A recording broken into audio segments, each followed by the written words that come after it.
श्री गुरुदेव दत्त. श्री गुरुचरित्र अध्याय 35. कचदेवयानी कथा. सोमवार व्रत. सीमंतिनी आख्यान. ओम श्री गणेशाय नमः. श्री सरस्वते नमः. श्री गुरुभ्यो नमः. श्री कुलदेवताये नमः. नामधारक सिद्धयोग्यांच्या पाया पडून म्हणाला, स्वामी, श्री गुरूंनी त्या ब्राह्मण पतीपत्नीला रुद्राध्यायाचे महात्म्य सविस्तर सांगितले. मग पुढे काय झाले ते मला सविस्तर सांगा. श्री गुरुचरित्र ऐकण्यास माझे मन आतुर झाले आहे. नामधारकाने अशी विनंती केली असता सिद्धयोगी म्हणाले, नामधारका, त्यानंतर एक अपूर्व घटना घडली. ज्या स्त्रीचा अमृतपती श्रीगुरूंच्या कृपेने जिवंत झाला ती पतिव्रता हात जोडून श्रीगुरूंना म्हणाली, स्वामी, आता आमची गती काय? आमचा उद्धार कसा काय होईल? आम्हाला काहीतरी उपदेश करा. मला एखादा मंत्र द्या, त्यामुळे तुमच्या चरणांचे स्मरण निरंतर राहील. त्यावर श्रीगुरू म्हणाले, स्त्रियांना मंत्र देण्याची गरज नाही. त्यांनी आपल्या पतीची मनोभावे सेवा करावी, हेच त्यांचे कर्तव्य आणि हीच त्यांची परमेश्वर उपासना. स्त्रियांना कधीही मंत्र देऊ नये. त्यांना मंत्रोपदेश दिला तर मोठी संकटे येतात. पूर्वी दैत्यगुरु शुक्राचार्यांना याचा अनुभव आला होता. त्यावर ती स्त्री हात जोडून म्हणाली, स्त्रियांना मंत्राचा अधिकार नाही असे का म्हणता? ते का? शुक्राचार्यांना कोणता अनुभव आला ते मला सविस्तर सांगा. त्या स्त्रीने अशी विनंती केली असता श्रीगुरू म्हणाले, त्याविषयीची एक कथाच मी तो सांगतो. ते एक. पूर्वी देवदैत्यांची सतत युद्धे होत असत. दैत्य सैन्य युद्धात पडले की दैत्यांचे गुरु शुक्राचार्य संजीवनी मंत्राने त्यांना पुन्हा जिवंत करीत असत. मग पुन्हा युद्ध सुरू होत असे. देवांचा सेनापती इंद्र आपल्या वज्रप्रहाराने दैत्यसेनेला ठार मारत असे. शुक्राचार्य लगेच संजीवनी मंत्राने दैत्यांना जिवंत करीत असे. मग दैत्य देवसेनेवर हल्ला करीत असत. असे सतत घडत होते. दैत्यांचा पराभव करणे देवांना कठीण होऊन बसले होते. मग इंद्राने कैलास लोकात जाऊन शुक्राचार्यांविषयी तक्रार केली. तू ताबडतोब जा व त्या शुक्राचार्याला पकडून येथे आण. शंकरांनी अशी आज्ञा करताच नंदी धावतच शुक्राचार्यांकडे गेला. त्यावेळी शुक्राचार्य ध्यान करीत बसले होते. नंदीने त्यांना आपल्या तोंडात धरले व शंकरांच्याकडे आणले. शंकरांनी तत्काळ शुक्राचार्यांना उचलून व आपल्या तोंडात टाकून गिळले. हे समजताच भयभीत झालेले दैत्य आकांत करू लागले. कित्येक दिवस शुक्राचार्य मूत्रातून बाहेर पडले व निघून गेले. शंकरांच्या ते लक्षातच आले नाही. पूर्वी त्यांचे नाव शुक्र होते. शंकराच्या पोटात त्यांचा उद्भव झाला म्हणून त्यांना भार्गव असे नाव पडले. शुक्राचार्य दैत्यांकडे गेला व मंत्राचा प्रयोग करू लागला. इंद्रापुढे मोठाच प्रश्न उभा राहिला. आता यावर उपाय करायचा असा विचार करीत तो देवगुरु बृहस्पती यांना भेटला. तो बृहस्पतींना म्हणाला, गुरुवर्य, शुक्राचार्य संजीवनी मंत्राने दैत्यांना पुन्हा पुन्हा जिवंत करतो. त्यामुळे आम्हाला दैत्यांचा नाश करता येत नाही. त्या शुक्राचार्यासारखे मंत्र सामर्थ्य आपल्याकडे नाही. देवाची शक्ती गेली तर ती पुन्हा प्राप्त होत नाही. असेच सतत ते चालू राहिले तर देवांचा संपूर्ण नाश होईल व अवघ्या त्रैलोक्यावर दैत्यांचे राज्य येईल. तुम्ही सर्व देवांना पूज्य वंदनीय आहात. तुम्ही जर आमच्यावर कृपा केली तर शुक्राचे तुमच्यापुढे काहीही चालणार नाही. तो तुमची बरोबरी करू शकणार नाही. इंद्राने अशी प्रार्थना केली असता देवगुरु बृहस्पती इंद्राला म्हणाले, देवेंद्रा, यावर एकच उपाय आहे. शुक्राचा तो संजीवनी मंत्र षटकर्णी केला असता शुक्राचे काही एक सामर्थ्य राहणार नाही. आता आपल्यापैकी एखाद्याला विद्यार्थी असा ब्राह्मण करून शुक्राकडे पाठवावे. तो आत्मसंरक्षणासाठी संजीवनी मंत्र शिकेल. त्यावर इंद्र म्हणाला, तुमचा पुत्र कच आहे. त्यालाच विद्याभ्यासाच्या निमित्ताने शुक्राकडे पाठवावे. तो शुक्राची मनोभावे सेवा करील व मोठ्या युक्तीने त्याच्याकडून संजीवनी मंत्र मिळवेल. असे झाले तर फारच छान होईल. इंद्राची ही योजना बृहस्पतींना एकदम पसंत पडली. त्यांनी कचाला बोलावून सांगितले, तू विद्यार्थी म्हणून शुक्राकडे जा. त्याच्याकडे देवाची खूप निंदा कर. मी देवांना कंटाळून आपणास शरण आलो आहे. माझा विद्यार्थी म्हणून स्वीकार करा. असे बोलून त्यांची मनोभावे सेवा कर. त्यांना प्रसन्न करून घे व त्यांच्याकडून संजीवनी मंत्र मिळवून लगेच परते. कचाने ते मान्य केले. मग तो बृहस्पतींना व इंद्रादी देवांना वंदन करून शुक्राचार्याकडे गेला व हात जोडून नम्रपणे त्याच्यापुढे उभा राहिला. शुक्राचार्यांनी त्याची नीट विचारपूस केली तेव्हा तो म्हणाला, मी ब्राह्मणपुत्र आहे. मी आपली कीर्ती ऐकून विद्याध्ययनासाठी आपणास शरण आलो आहे. माझा कृपया स्वीकार करावा. आपली मनोभावे सेवा करीन. माझा विद्यार्थी म्हणून स्वीकार करावा. त्यावेळी शुक्राचार्यांची एकुलती एक लाडकी कन्या देवयानी तेथेच होती. ती आपल्या वडिलांना म्हणाली, बाबा, हा ब्राह्मण कुमार चांगला विद्यार्थी दिसतो आहे. याचा तुम्ही विद्यार्थी म्हणून स्वीकार करावा व त्याला विद्या शिकवावी. देवयानी कचापुढे निरखून पाहत होती. तरुण अत्यंत रूपवान असलेला कच दुसराच मदन आहे असे देवयानीला वाटले. हाच आपला पती व्हावा असे तिला मनोमन वाटत होते. शुक्राचार्यांनी कचाला विद्यार्थी म्हणून स्वीकारले. कच शुक्राचार्यांच्या आश्रमात राहून विद्याध्ययन करू लागला. दैत्यांना मात्र हा कच देवांच्याकडून संजीवनी विद्या मिळवण्यासाठीच आला आहे. आता याला जर संजीवनी विद्या मिळाली तर आपल्यावर मोठे संकट येईल या विचाराने सगळे दैत्य मोठ्या काळजीत पडले. काहीही करून संधी मिळताच याला ठार मारावयाचे असे त्यांनी ठरवले. तशी संधी चालून आली. एके दिवशी कच काही दैत्यांच्या बरोबर समिधा आणण्यासाठी वनात गेला. तेथे दैत्यांनी त्याला ठार मारले व स्वतःच समिधा घेऊन परत आले. कच कुठे दिसेना म्हणून देवयानी अस्वस्थ बेचैन झाली. कच परत आल्याशिवाय ती अन्नपाणी घेणार नाही असे ती शुक्राचार्यांना म्हणाले. कचाला दैत्यांनी ठार मारले आहे हे शुक्राचार्यांनी अंतर्ज्ञानाने ओळखले. त्यांनी देवयानीच्या हट्टास्तव संजीवनी मंत्राचा जप करून त्याला जिवंत केले. मग कच आश्रमात परत आला. असेच काही दिवस गेले. एके दिवशी कच वनात गेला. टपून बसलेल्या दैत्यांनी त्याला ठार मारले. त्याच्या शरीराचे तुकडे तुकडे केले व ते दाही दिशांना फेकून दिले. संध्याकाळ झाली. सूर्यास्त झाला. कच कुठे दिसत नव्हता. त्यामुळे शोकाकुल झालेली देवयानी पित्याला म्हणाले, कच माझा प्राणसखा आहे. काहीही करून त्याला परत आणा, नाहीतर मी विष प्राशन करून प्राणत्याग करीन. आपल्या कन्येच्या हट्टास्तव शुक्राचार्यांनी पुन्हा संजीवनी मंत्राचा जप करून कचाला जिवंत केले. कच घरी परत आला. त्याला पाहताच देवयानीला आनंद झाला. असेच आणखी काही दिवस गेले. दैत्य मोठ्या काळजीत पडले. काही केल्या हा कच मारत नाही. याला ठार मारले असता गुरु कन्येवरील प्रेमामुळे याला पुन्हा पुन्हा जिवंत करतात. मग दैत्यांनी एक भयंकर कृत्य केले. त्यांनी कचाला बाहेर नेऊन ठार मारले. शुक्राचार्यांना मद्यपानाची सवय होती म्हणून दैत्यांनी कचाच्या हाडांचेही चूर्ण करून ते जाळून त्याचे भस्म तयार केले व ते मद्यात चांगले मिसळून ते शुक्राचार्यांना प्यायला दिले. आता काही झाले तरी कच जिवंत होणार नाही या विचाराने सगळे दैत्य आनंदित झाले. कच दिसेना म्हणून देवयानी रडू लागली. त्याला परत आणा असा पित्याला आग्रह करू लागली. शुक्राचार्यांनी अंतर्ज्ञानाने ओळखले, दैत्यांच्याच कारस्थानामुळे कच आता आपल्या पोटात आहे. आता त्याला जिवंत करणे शक्य नाही, कारण संजीवनी मंत्राने त्याला जिवंत करणे शक्य नाही. संजीवनी मंत्राने जर त्याला जिवंत केले तर तो आपले पोट फाडून येणार, म्हणजे आपणास मरण येणार. त्यांनी देवयानीला परिस्थितीची जाणीव करून दिली व कच आता जिवंत होणार नाही असे सांगितले. त्यावर देवयानी म्हणाली, तुम्ही मरण पावलेल्या सर्वांना पुन्हा जिवंत करता, मग तुम्हाला स्वतःच्या मृत्यूची भीती का वाटते? शुक्राचार्य म्हणाले, संजीवनी मंत्र फक्त मलाच येतो. तो मी इतरांना सांगितला तर त्याचा प्रभाव नाहीसा होईल. अशा परिस्थितीत मी काय करणार? देवयानी म्हणाली, तो मंत्र मला द्या.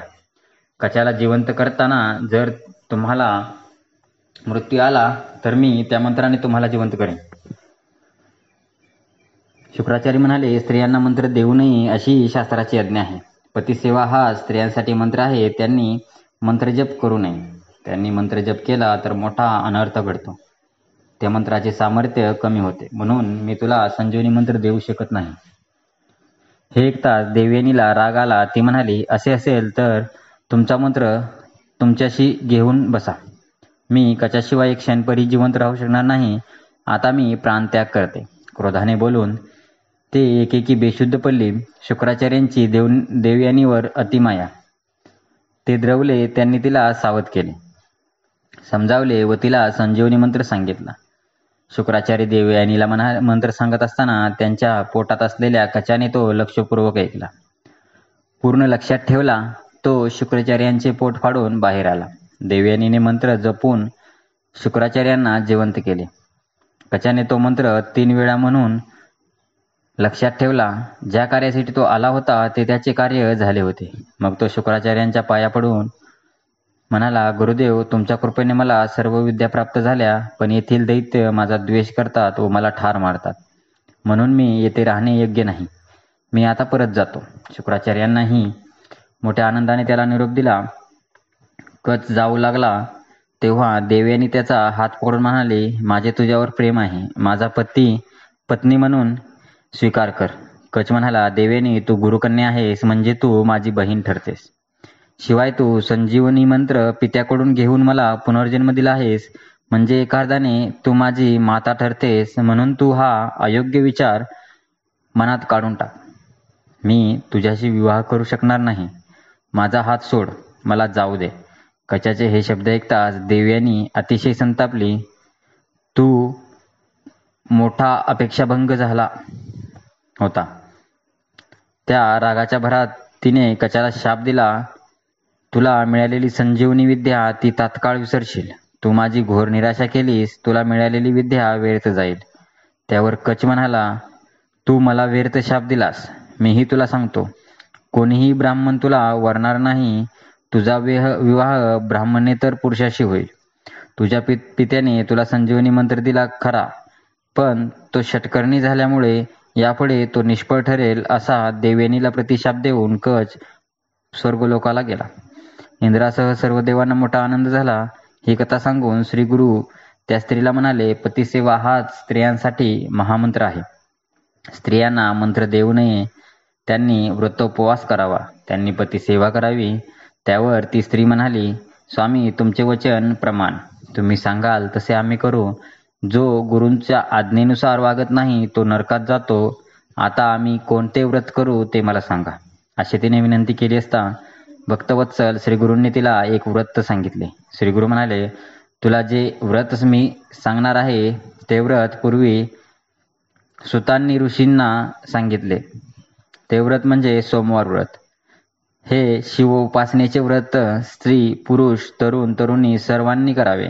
भगवान शंकराच्या आराधनेने हे सोमवार व्रत केले असता आपल्या सर्व इच्छा पूर्ण होतात. वेदोक्त किंवा पुराणोक्त मंत्रांनी भगवान शंकरांची यथासांग पूजा करावी. नक्त भोजन उपवास करावा. विधवा स्त्रीनेही हे व्रत करावे. याविषयी स्कंद पुराणातील एक कथा सांगतो. ही कथा श्रवण केली असता असाध्य ते साध्य होते. सिद्धयोगी नामधारकाला म्हणाले, नामधारका, श्रीगुरूंनी त्या ब्राह्मण पतीपत्नीला एक प्राचीन कथा सांगितली. तीच सीमंतिनीची कथा मी तुला सांगतो, ती लक्षपूर्वक ऐक. एकदा नैमिषारण्यात सर्व ऋषींनी पुराणकार सुतांना विचारले, सर्व व्रतामध्ये उत्तम व्रत कोणते? तेव्हा सूत म्हणाले, भगवान सदाशिवांचे सोमवार व्रत हे श्रेष्ठ व्रत आहे. भगवान शिवांची भक्ती स्वर्ग व मोक्ष देणारी आहे. जर प्रदोषादी गुणांची युक्त अशा सोमवारी शिवपूजन केले तर त्याचे महात्म्य अधिक आहे. जे केवळ सोमवारी शिवपूजा करतात त्यांना इहपरलोकी दुर्लभ असे काहीच नाही. सोमवारी उपासपूर्वक पवित्र अंतकरणाने भगवान सदाशिवाची पूजा करावी. ब्रह्मचारी, गृहस्थ, कन्या अथवा विधवा अशा कोणीही भगवान शिवाची पूजा केल्यास त्यांच्या सर्व इच्छा पूर्ण होतात. त्याविषयी एक कथा सांगतो. ती श्रवण केली असता मोक्षप्राप्ती होते. त्याच्या मनात शिवभक्तीची इच्छा निर्माण होते. ही कथा स्कंदपुराणात आली आहे. ती अशी: पूर्वी आर्यावर्तात चित्रवर्मा नावाचा एक थोर, गुणवान, धर्मशील राजा होता. तो महापराक्रमी व न्यायप्रिय होता. तो भगवान विष्णूंचा व शिवाचा परमभक्त होता. त्याला एक अत्यंत सुंदर मुलगी झाली. ती मुलगी जन्मास येताच त्या विद्वान ज्योतिषाने तिचे भविष्य वर्तविले. तो ज्योतिषी म्हणाला, राजा, आपली कन्या सीमंतिनी नावाने प्रसिद्ध होईल. ही पार्वतीप्रमाणे मंगल, दमयंतीप्रमाणे सुंदर व सरस्वतीप्रमाणे सर्व कालाने निपुण व लक्ष्मीप्रमाणे अत्यंत सद्गुणी होईल. ही आपल्या पतीसह 10,000 वर्षे सुख भोगेल, हिला 8 पुत्र होतील.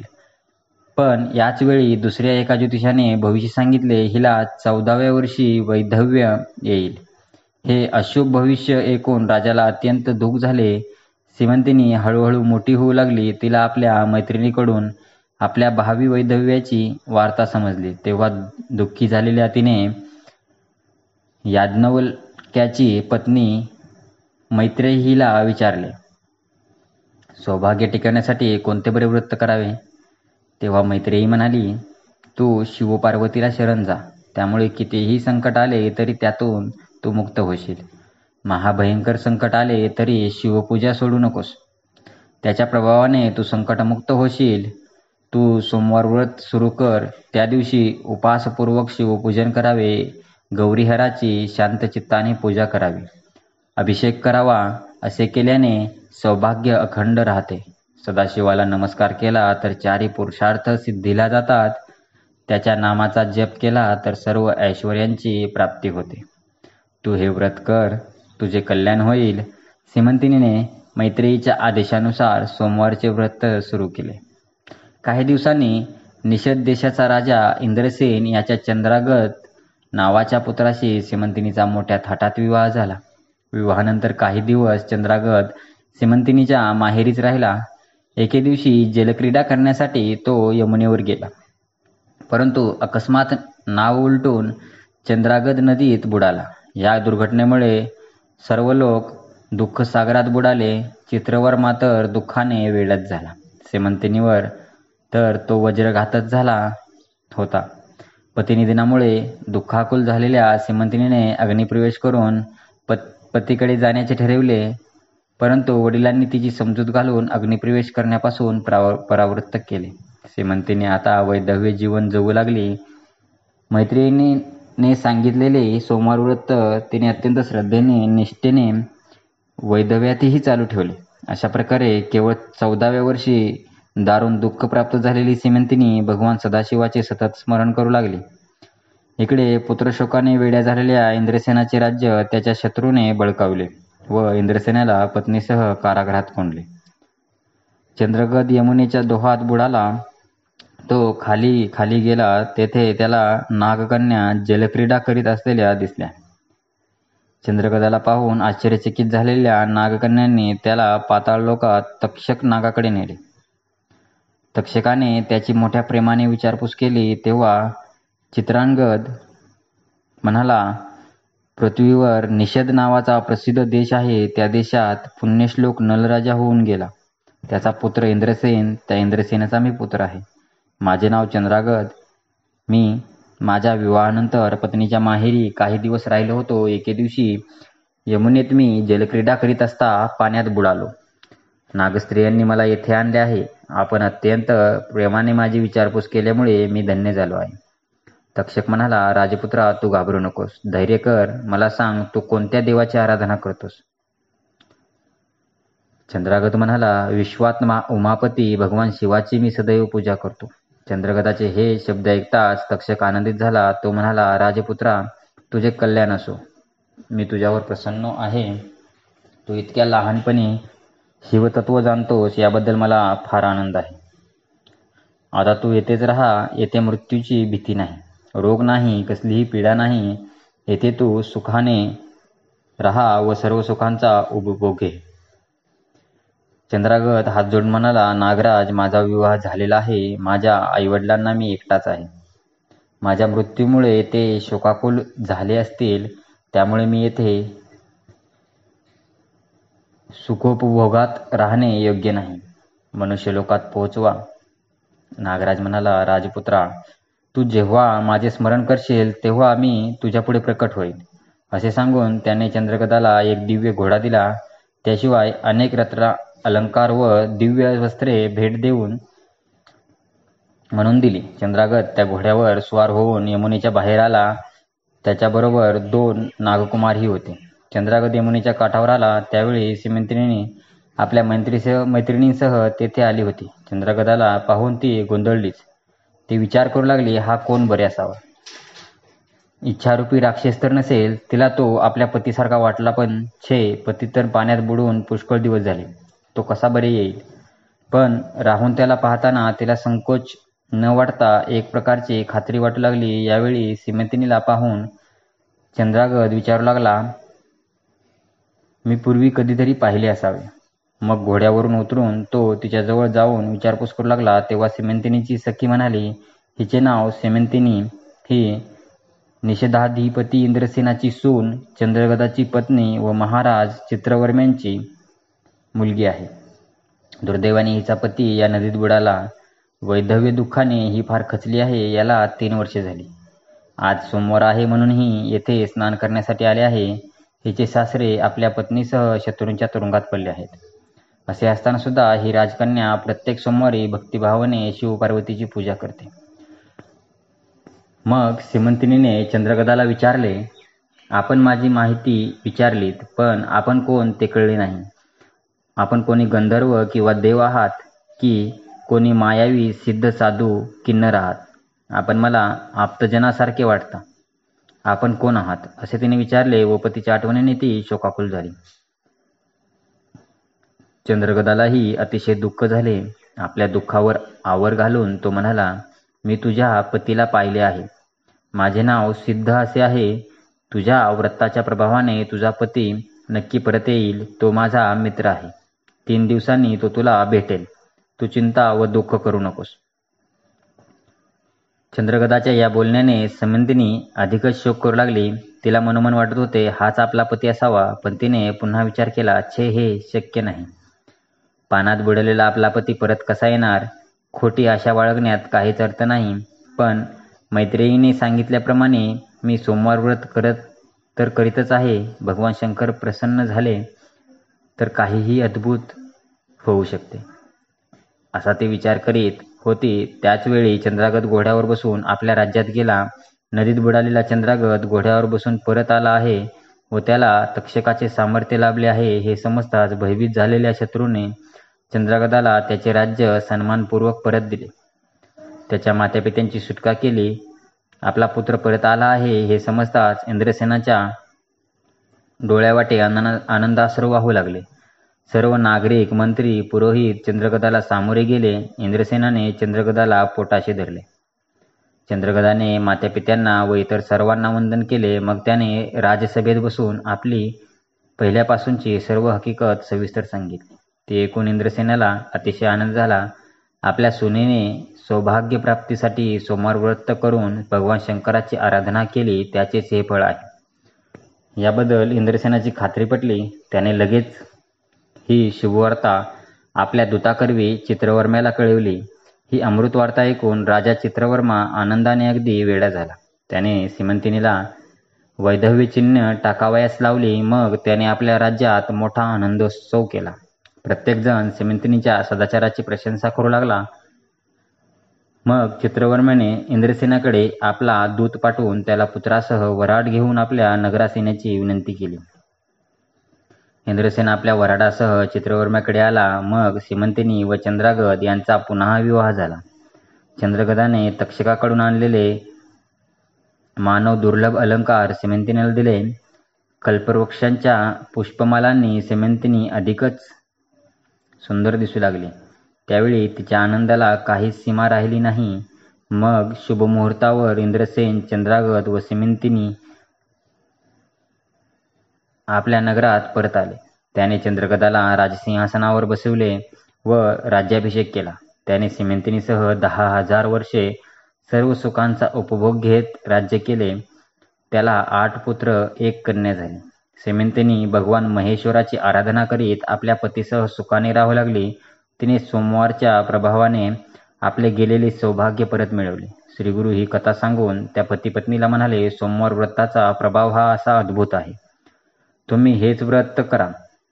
श्रीगुरूंची आज्ञा प्रमाण मानून त्या पतीपत्नींनी सोमवार व्रत केले. पुढे त्यांना 5 पुत्र झाले. ती दोघे दरवर्षी संगमस्थानी श्रीगुरूंच्या दर्शनासाठी येऊ लागली. सरस्वती गंगाधर म्हणतात, त्रयमूर्ती श्री नरसिंह सरस्वती माझे वंशपरंपरागत स्वामी आहेत. म्हणून लोक, हो तुम्ही सुद्धा निसंदेह श्रीगुरु चरणांची सेवा करा. श्रीगुरु आपल्या भक्तांवर त्वरित प्रसन्न होतात. हे त्रिवार सत्य. साखरेच्या गोडीला दुसरी कोणती उपमा द्यावयाची? हातातील कंकण पाहावयास आरसा कशाला?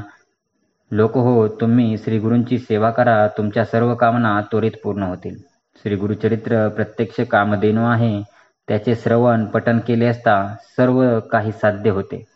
अंती मोक्षही प्राप्त होतो. अशा रीतीने श्री गुरुचरित्रामृतातील कचदेवयानी कथा, सोमवार व्रत, सीमंतिनी आख्यान नावाचा अध्याय 35वा समाप्त. श्री गुरु दत्तात्रेय अर्पणमस्तु. श्री गुरुदेव दत्त.